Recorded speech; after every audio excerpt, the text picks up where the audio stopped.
Ja, er hat aber auch ein paar sehr, sehr schöne und sehr sanfte Lieder geschrieben. Da wollen wir jetzt auch noch jetzt singen.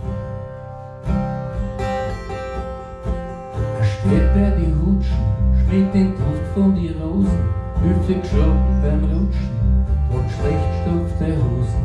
Zerschlissenen Rock, ein kurzärmlich Sinn, hupft vor Freude wie ein Bock, nimmt die geschlagen weit hin und singt.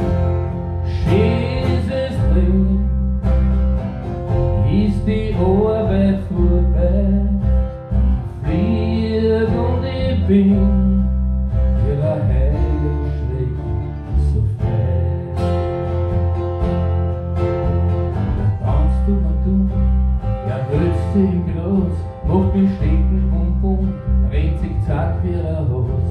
Die Kinder, die schreien, ein Theater ist heut, und beim Ringelwein ist heimgehen weit, so dumm umeinander, bis die Sonne untergeht, der mit dem zusammenflickten Gewand schreit, Kinder, es ist spät, glaub ich müsst heim jetzt, sonst darfst nicht mehr kommen, meine Hosen ist auch zu fest, mein Schädel wird dummer.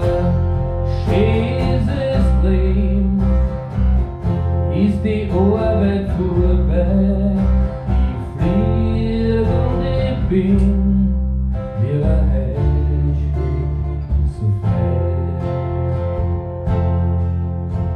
Lang streckt er sich aus, da frischt man den Wiesen, noch geht er nicht so aus, er möchte den Abend genießen.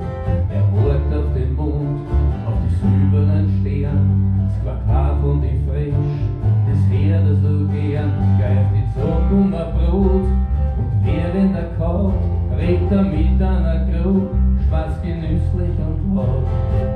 Denkt dabei an seine Arbeit, wenn er Müll abfuhr, träumt von der Reinheit, der Milch seiner Kuh und singt.